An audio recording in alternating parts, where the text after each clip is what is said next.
The Galactic Council space station floated like a silver crown above the planet. Valoria Prime. It was the center of power for 37 alien species, and humanity had been its newest member for only 15 years. In the grand history of the galaxy, humans were still babies learning to walk. Daniel Carter stood at the window of his small apartment on the station, watching his daughter Lily play in the garden below. She was 12 years old, with brown hair that caught the light of the alien sun. She laughed as she chased a small creature that looked like a floating ball of blue fur. Other alien children played nearby, and Lily moved among them like she belonged there. Daniel smiled. His wife had stayed on Earth for medical treatment, and he missed her every day. But seeing Lily happy made the loneliness easier to bear. She had her mother's smile and her father's stubborn heart. As Earth's ambassador to the Council, Daniel spent his days in meetings with aliens who looked down on humanity. The Valorians were the worst. They were tall beings with pale skin and 4 eyes, and they had ruled the Council for 1,000 years. Their leader, High Counselor Zethron, made no secret of his hatred for humans. They are children playing with toys they do not understand, Zethron had said in the last council meeting. They should be grateful we allow them to sit at our table. Daniel had wanted to respond, but he held his tongue. Earth needed the Council's trade routes and technology. They could not afford to make enemies. Not yet. The trouble started 3 days later. Lily had been playing near the old district of the station when she saw a small creature run into a building. She followed it without thinking, the way any curious child would. The building was a Valorian temple, a sacred place where no outsider was allowed to enter. Guards found her within minutes. They dragged her out by her arms while she cried and asked what she had done wrong. Daniel received the message during a trade meeting. He ran through the station's corridors faster than he had ever run in his life. When he reached the security center, he found Lily in a cell, her face wet with tears. "Daddy, I'm sorry," she said. "I didn't know. I just wanted to catch the little animal." "It's okay, sweetheart," Daniel said through the bars. "I'll fix this. I promise." He went straight to the council chamber and begged for an audience. They made him wait 6 hours. When he finally stood before the council, High Counselor Zethron looked at him like he was an insect. "Your offspring entered our most sacred temple," Zethron said. "This is a crime punishable by death." Daniel felt his blood turn cold. She's a child. She didn't know what the building was. She was chasing a small animal. Ignorance is not a defense. The law is clear.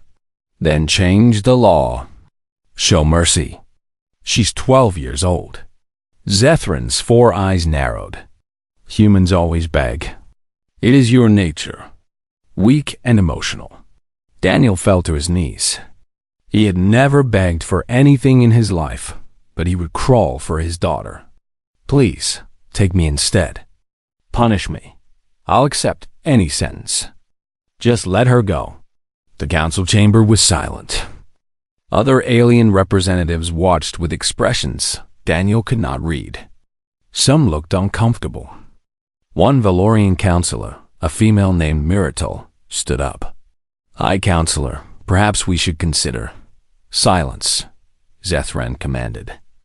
"The human child will face justice. The execution will take place tomorrow at dawn. This will teach Earth its place in our galaxy." They dragged Daniel away as he screamed. They threw him in a cell next to his daughter, close enough to hear her crying, but too far to hold her hand. That night, Daniel did not sleep. He talked to Lily through the wall, telling her stories about Earth, about her mother, about the home waiting for her. He lied and told her everything would be okay. He promised he would save her. He could not save her. At dawn, they brought Lily to the central plaza of the station. Thousands of aliens gathered to watch. They put her on a platform where everyone could see. Daniel was forced to stand in the front row, held by guards who would not let him look away. Lily was so small. She wore the same dress she had been wearing when they arrested her, now dirty and torn. She looked for her father in the crowd and found him. She tried to smile for him, to be brave, but she was shaking. High Counselor Zethran read the charges in a loud voice. Desecration of sacred ground. The penalty was death. He spoke as if he were reading a grocery list, bored and cold. Do you have any last words, human child? Zethran asked. Lily looked at her father. Tears ran down her face. Daddy, she said, I want to go home. Daniel broke free from the guards and ran toward the platform, but he was too slow. The weapon fired. His daughter fell. He caught her body before it hit the ground. He held her in his arms and felt her go still. Her eyes were open, looking at nothing. The crowd was silent, except for Daniel screaming. The execution was broadcast across the galaxy.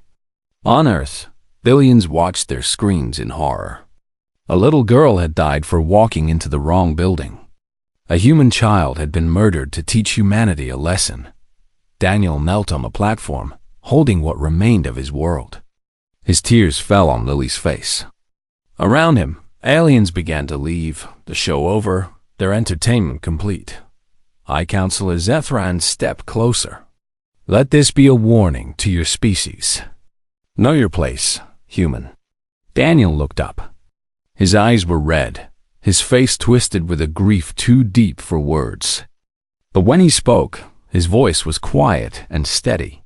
You have no idea what you've just done. Zethran laughed. What will you do, human? Cry at us? Daniel did not answer. He lifted his daughter's body and carried her away from the plaza. The aliens parted before him, some looking away, others watching with curiosity. None of them understood. None of them knew that they had just signed the death warrant for their entire civilization. On Earth, President Andrew Pierce watched the broadcast in silence. His advisors waited for him to speak. The room was thick with anger and grief. Finally, Pierce stood. He turned off the screen and looked at the men and women who led humanity's military.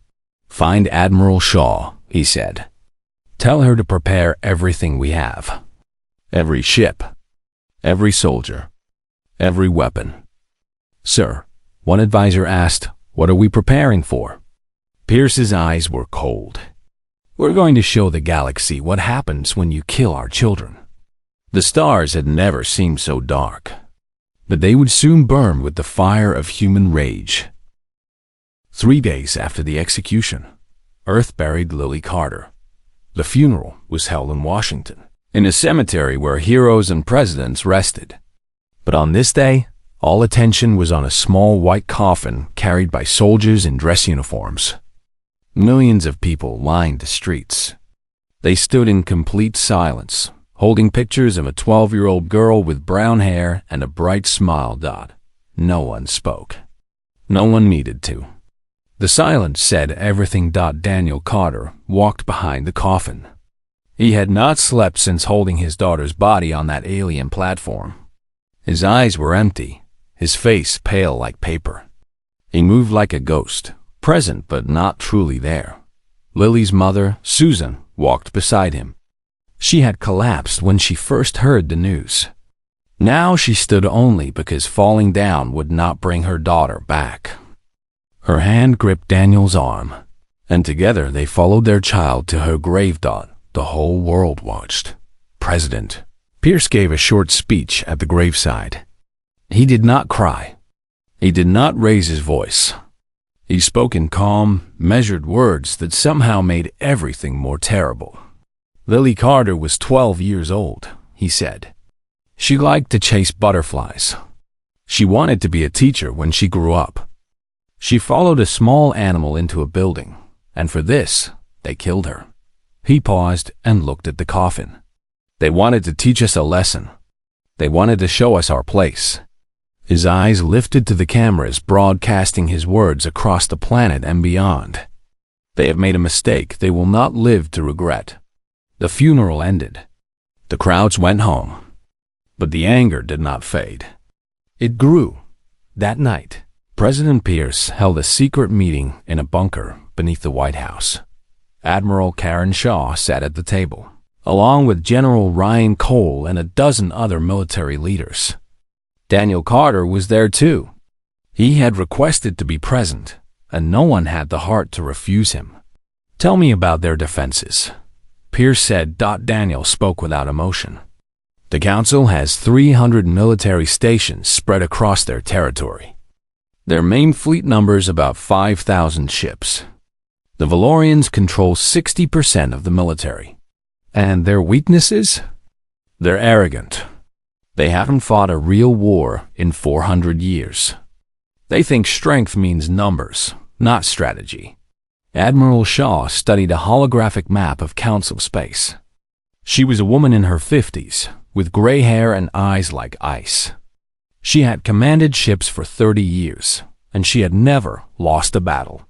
"We have 300 ships ready for deployment," she said. "Another 200 can be prepared within 6 months. Our soldiers number 12 million across all colonies." "That's not enough to defeat them," General Cole said. "Not in a straight fight." "Who said anything about a straight fight?" Pierce leaned forward. "What are you suggesting, Admiral?" Shaw touched the map, and it zoomed in on Valorian space. "We don't fight their whole fleet. We cut off the head. We strike fast, strike hard, and make them so afraid they can't think straight. And if they unite against us, they won't. The Council is held together by fear of the Valorians. Once we break them, the others will scatter." The room was quiet. Everyone understood what Shaw was proposing. This was not a war for territory or resources. This was a war of extinction. A woman at the end of the table raised her hand. Dr. Claire Morgan was Earth's leading weapons scientist. She was small and quiet, with glasses that made her look like a librarian. But behind those glasses was a mind that had created things capable of ending worlds. "There's something you should know," she said. "My team has been working on a project. A weapon that can destabilize a planet's core. It was theoretical. We never meant to actually use it." Pierce stared at her. "Are you saying you can destroy planets?" "I'm saying we can crack them open like eggs." The silence that followed was heavy. Shaw broke it first. "How many do you have?" 12 prototypes. They can be ready in 4 months. General Cole shook his head. "This is insane. We're talking about genocide." "They executed a child for walking into a building," Shaw said. "They broadcast it to the galaxy like entertainment. They laughed while a little girl died." She stood and looked at each person in the room. "I'm not proposing genocide. I'm proposing justice. We remove the Valorian military. We destroy their ability to ever threaten another human. And we make sure the rest of the galaxy understands one simple truth, which is, you do not touch our children." Daniel Carter spoke for the first time. His voice was hoarse but steady. "I spent 15 years building bridges with these aliens. I believed in peace. I believed that if we showed them kindness, they would show it back." He looked at the holographic map, at the planets where his daughter's killers lived. "I was wrong. You can't make peace with people who see your children as insects. You can only make them understand consequences." President Pierce closed his eyes. He thought of Lily Carter's face on the screen, calling for her father as she died. He thought of every parent on Earth who had watched and wept. When he opened his eyes, his decision was made. "Admiral Shaw, you have full authority to prepare our military. Dr. Morgan, complete your weapons. General Cole, begin mobilizing ground forces." "Sir," Cole said, "are you certain? They killed our child. They showed no mercy. They deserve none in return." 1 week later, Earth sent a message to the Galactic Council. It was short. Earth formally withdraws from the Galactic Council. All diplomatic ties are severed. Any council vessel entering human space will be destroyed without warning. The council responded with confusion, then anger, then threats. They demanded Earth return to its seat. They promised punishment for this disrespect. Earth did not reply. The communication channels went dark. High Counselor Zethran dismissed the silence as weakness. "They are sulking like children," he told his advisors. "They will return when they realize they cannot survive without us." He did not know that in shipyards across human space, warships were being armed. He did not know that human soldiers were training for combat. He did not know that 12 weapons capable of destroying worlds were being built. Admiral Shaw sat in her office that night, looking at a picture on her desk. It showed Lily Carter at her birthday party last year, blowing out candles on a cake. "We're coming, sweetheart," Shaw whispered. "All of us." Outside her window, the stars waited. Soon they would burn. 6 months had passed since Lily Carter's death. The galaxy had almost forgotten her. Life continued as it always had, with trade ships moving between worlds and the Council making laws that favored the powerful. The Valorians still laughed about the crying human ambassador who had begged for his daughter's life. They should have paid more attention.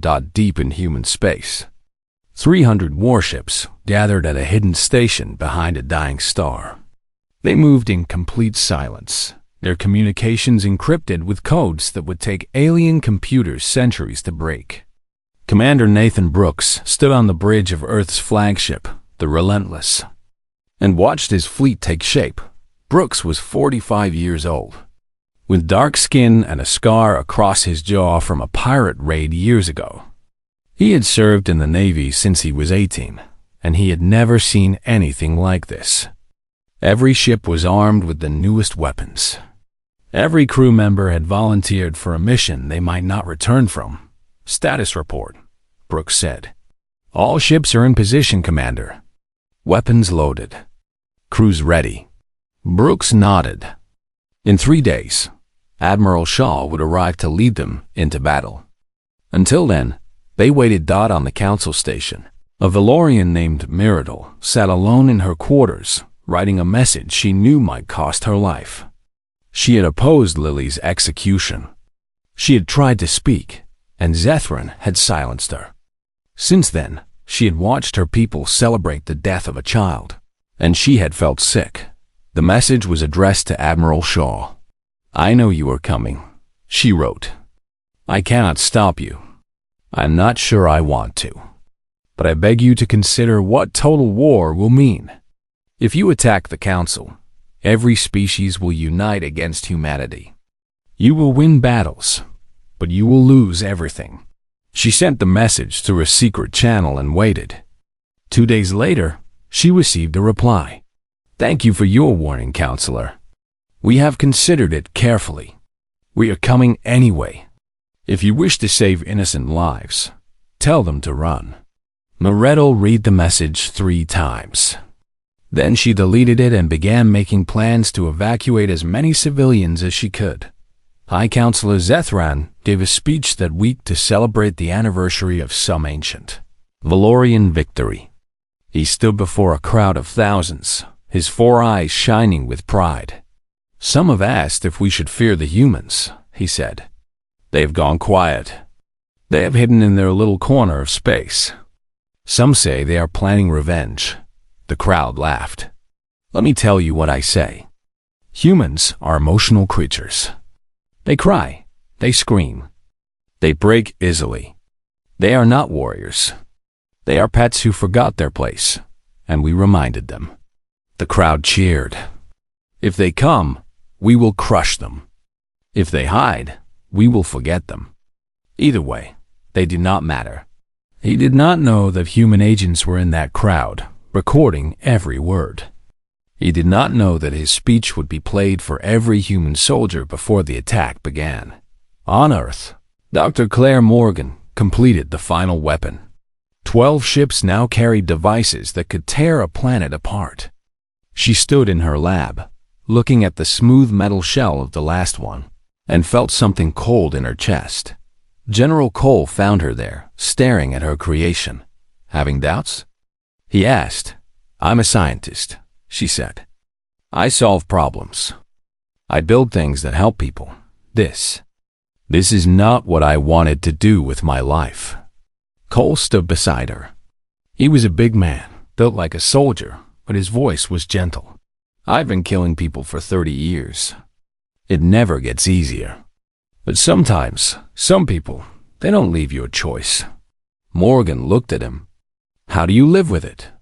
I remember why I fight. I remember who I'm protecting. He pulled out his phone and showed her a picture. 2 small children smiled at the camera. My grandkids. 3 years old. Twins. They're beautiful. They're everything. And if any alien ever touched them, he put the phone away. I would burn the galaxy down. Every parent would. Morgan nodded slowly. Lily Carter.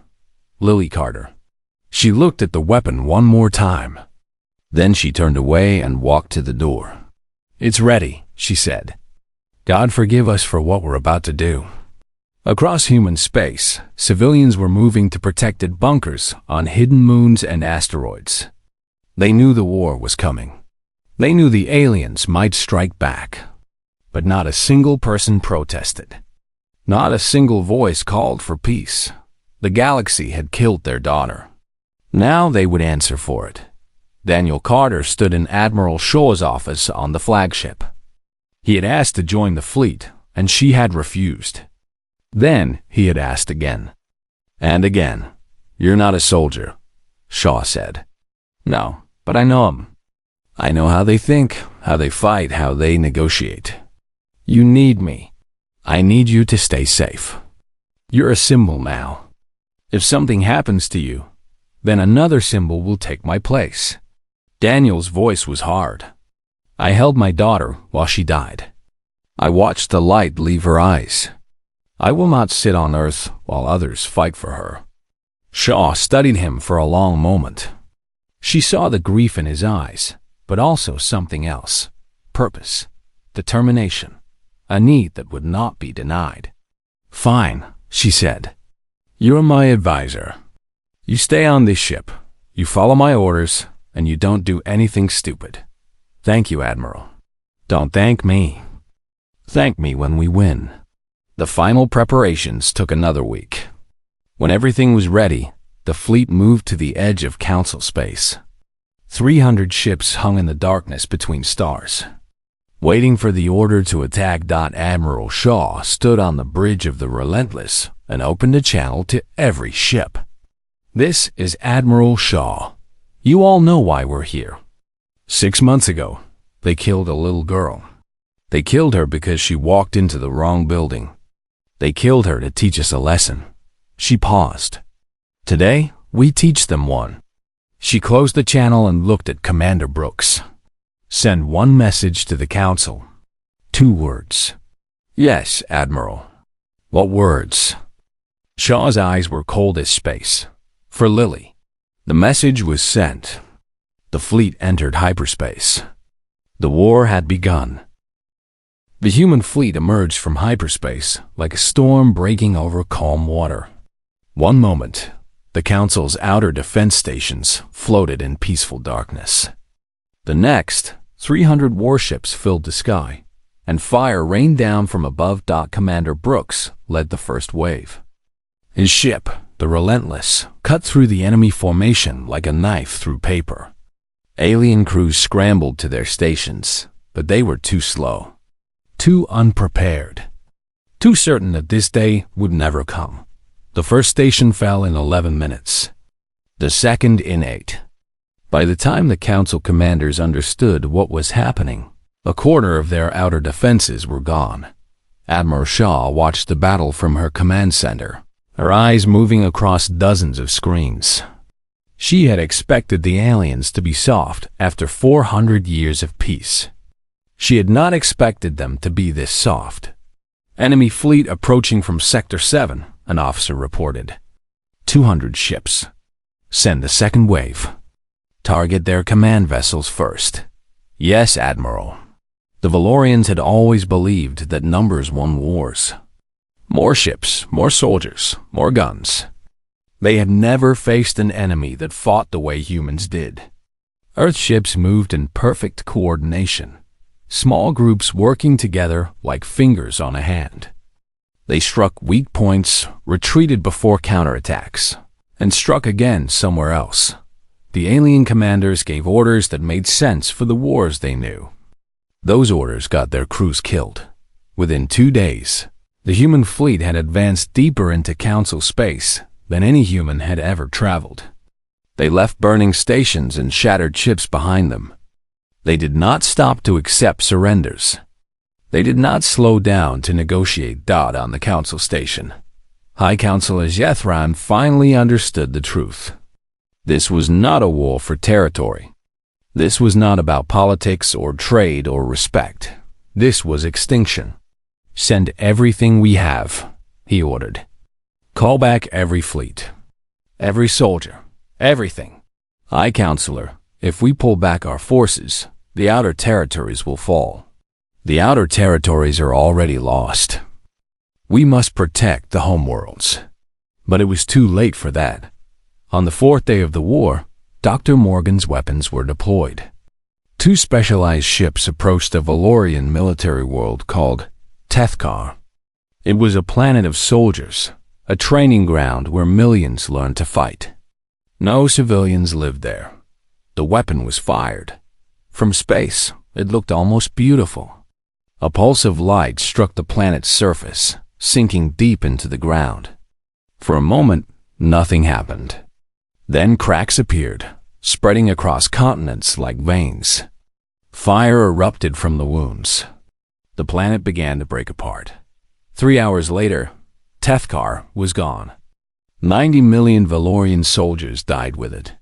Admiral Shaw watched the destruction in silence. Beside her, Daniel Carter stared at the screen with empty eyes. "We just killed 90 million people," he said quietly. "Yes.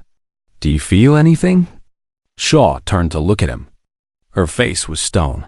"I feel like we're just getting started."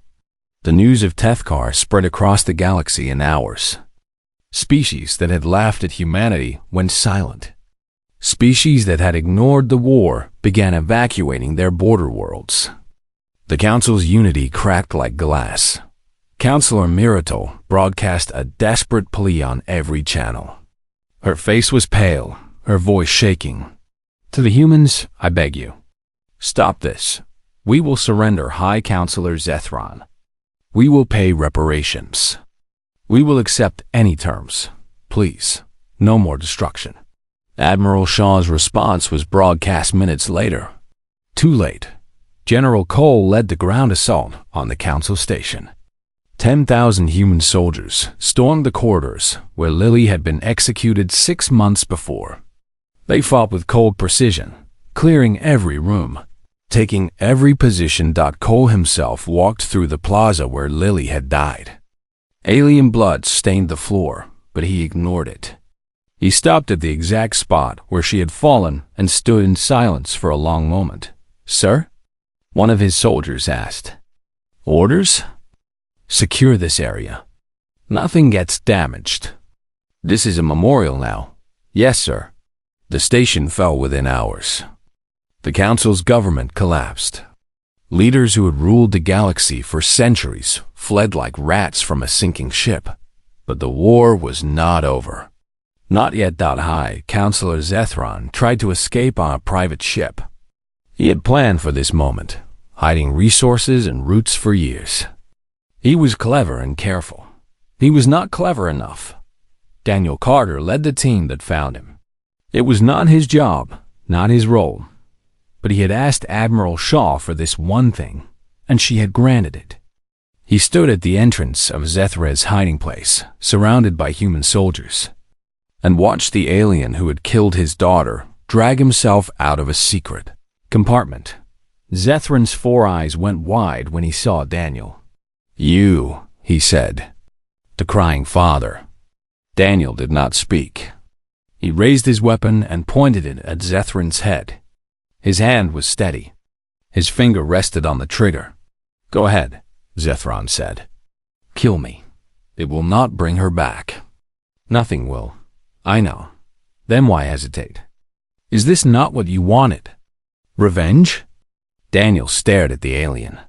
He remembered Lily's face, her laugh, the way she had called for him as she died. He remembered the dreams that woke him every night, the empty chair at his table, the silence where her voice should be. He wanted to pull the trigger. Every part of him screamed for it, but then he remembered something else. Lily's voice, years ago, asking him why people hurt each other. His answer, that sometimes people made terrible choices, but that didn't mean everyone had to. Killing you won't bring her back, Daniel said slowly. Nothing will. He lowered his weapon. Zethron's eyes widened in surprise. You're letting me live? No. Daniel stepped aside. Behind him, human soldiers moved forward with restraints. I'm letting them decide what to do with you. A trial, evidence, justice. Justice? Zethron laughed bitterly. You destroyed our worlds. You killed billions. You call this justice? Daniel turned to walk away. At the door, he stopped and looked back. You killed my daughter for walking into a building. You broadcast it to the galaxy like entertainment. You laughed while she died. His voice was quiet but steady. This is not justice. Justice would be merciful. This is consequences. He left Zethron to the soldiers and walked out into the corridor. The war was almost over. The victory was nearly complete. But Daniel felt nothing. No satisfaction. No relief. Just the same cold emptiness that had lived in his chest since the day he held his daughter's body and felt her go still. Some wounds never healed. Some prices were too high to pay. But they had paid it anyway, because that was what humans did when you hurt their children. They burned the world and built something new from the ashes. 1 year had passed since the war ended. The galaxy looked different now. The Galactic Council was gone, replaced by a new assembly where humans held the most powerful seats. Valorian territory had been cut in half, their military disbanded, their leaders either dead or imprisoned. The species that had ruled the stars for 1,000 years now lived under restrictions that would last for a century. Other alien species watched humanity with new eyes. Some felt respect. Some felt fear. All understood one truth that would never be forgotten. You do not harm a human child. Hi. Counselor Zethran's trial lasted 3 months. Witnesses spoke of his cruelty, his arrogance, his decision to execute Lily Carter. Video of the execution was played in the courtroom, and alien representatives from a dozen species watched in horror. The verdict was unanimous. Guilty of crimes against humanity. The sentence was death. On the day of the execution, Daniel Carter was given a seat in the front row. He sat with Susan beside him, her hand gripping his. They watched as Zethron was brought to the platform, the same platform where their daughter had died. Do you have any last words? The judge asked. Zethran looked at Daniel. His 4 eyes were empty, defeated. I underestimated your species, he said. I thought your emotions made you weak. I was wrong. Your love makes you monsters.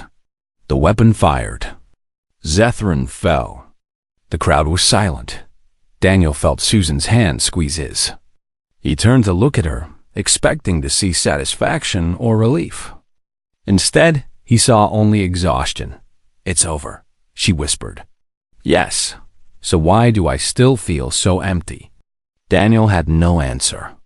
They stood together and left the courtroom, walking past crowds of humans who cheered and celebrated. Neither of them smiled. That night, Admiral Shaw submitted her resignation. She sat in her office on Earth, looking at the medals and awards that covered her walls. She had won the greatest war in human history. She had broken the power of the Council and made humanity the dominant force in the galaxy. She felt like a hollow shell. A knock came at her door. Dr. Claire Morgan entered, looking just as tired. "You too?" Shaw asked. Morgan nodded. "I can't do it anymore. Every time I close my eyes, I see those planets burning." "How many did we kill in the end?" "The official count is 2 billion. Most were military targets. Some were not." Shaw closed her eyes. 2 billion lives. 2 billion thinking beings who had families and dreams and fears. Gone because of her orders. Do you think she would understand? Morgan asked quietly. "Lily, if she could see what we did in her name." "I don't know." She was 12. She liked butterflies and small animals. She wanted to be a teacher. That's not an answer. No, it's not. Shaw opened a drawer and pulled out a small photograph. Lily Carter smiled at the camera, frozen forever at 12 years old. "I think she would be sad," Shaw said finally. "I think she would cry for all the children on those planets who died because of what happened to her. But I also think she would understand that we didn't have a choice. Didn't we?" Shaw looked at Morgan with tired eyes. "Did we?" Morgan had no answer either. Across the galaxy, Councilor Miratle worked to rebuild what remained of her people. She had been one of the few Valorian leaders who survived the war, protected by her early attempts to warn Earth and help civilians escape. Now she served as a bridge between her species and their conquerors. It was not easy. Many Valorians hated her for cooperating with humans. Many humans hated her for what her people had done. She walked a narrow path between two fires, knowing that one wrong step would destroy her. But she kept walking because someone had to. One day, she visited Earth to meet with Daniel Carter. He had become humanity's chief diplomat, the voice that spoke for his species in the new Galactic Assembly. It was strange work for a man who had lost his faith in diplomacy. But someone had to do it. They met in the garden in Washington, near the cemetery where Lily was buried. "Thank you for trying to warn us," Daniel said. "Before the war. I know it cost you. It cost me less than doing nothing would have." Miratle looked at the trees around them, so different from anything on her world. "I watched my people celebrate your daughter's death. I watched them laugh. I have never felt more ashamed. You tried to speak against it. Trying is not enough. Trying is what cowards say when they want credit for failure." Daniel studied her. She was tall and pale like all Valorians, but something in her 4 eyes seemed different. Warmer, perhaps. More human. "What do you want?" he asked. "I want to make sure this never happens again. No more executions of children. No more wars of extinction. I want to build something better than what we had." "That's a big dream. It's the only dream worth having." They talked for hours. About politics and peace, about guilt and grief, about the future they might build if they could find a way to trust each other. When they parted, they were not friends. But they were not enemies either. It was a start. Months later, a memorial was built on Valoria Prime. It stood in the center of the city, in the shadow of the temple where Lily had made her innocent mistake. The memorial was simple, a stone wall with a single image carved into it. A 12-year-old girl with brown hair and a bright smile. Below the image, words were written in every language of the galaxy. Lily Carter, age 12. She chased a butterfly into the wrong building. She was killed for it. May we never be so cruel again. On the day the memorial was unveiled, Daniel and Susan stood before it. They had traveled across the stars to see their daughter's face one more time, carved in stone where her killers would never forget her. A small crowd gathered behind them. Humans and aliens, former enemies and uncertain allies. They came to pay respect to a girl most of them had never met, but would never forget. As Daniel stared at his daughter's image, a small figure approached from the crowd. A Valorian child, no older than Lily had been, carrying a flower in her hands. She walked slowly, nervously, her 4 eyes darting between Daniel and the memorial. She stopped at the base of the stone and placed the flower gently on the ground. Then she looked up at Daniel. "I'm sorry," she said in broken human language, "for what we did." Daniel knelt down so he could look at her face. Behind him, human guards tensed, but he waved them away. "What's your name?" he asked. "Sullivan. That's a pretty name." He looked at the flower she had placed, small and blue, probably from her home world. "Thank you for the flower, Sullivan. My mother said I should come. She said we need to remember, so we never do bad things again. Your mother is very wise." The child hesitated, then asked the question that hung in the air between them. "Will you ever forgive us? For what happened?" Daniel looked at Lily's image, frozen forever in stone. He thought about the grief that still lived in his chest, the empty place that would never be filled. He thought about the billions who had died in the war, human and alien alike. Then he looked back at the small Valorian child, standing alone with hope in her eyes. "We're trying," he said softly. "Every day, we're trying." The child nodded, not quite understanding, but sensing that it was the best answer she would get. She turned and walked back to her mother, who bowed to Daniel before leading her daughter away. Susan took Daniel's hand. "Do you think we can?" she asked. "Forgive them?" Daniel stood and looked at the memorial one last time. His daughter smiled back at him, eternal and unchanging. "I don't know," he said, "but Lily would want us to try." They walked away from the memorial, leaving the stone and the flower behind. Above them, the alien sky was clear and bright. Somewhere in the distance, children laughed. The galaxy had changed forever. The scars would never fully heal. But life continued, as it always did, building something new from the ashes of the old. And in the hearts of every species, in every corner of the stars, one truth remained. Humanity loved its children. And that love could save the world, or burn it down. The choice was theirs to make.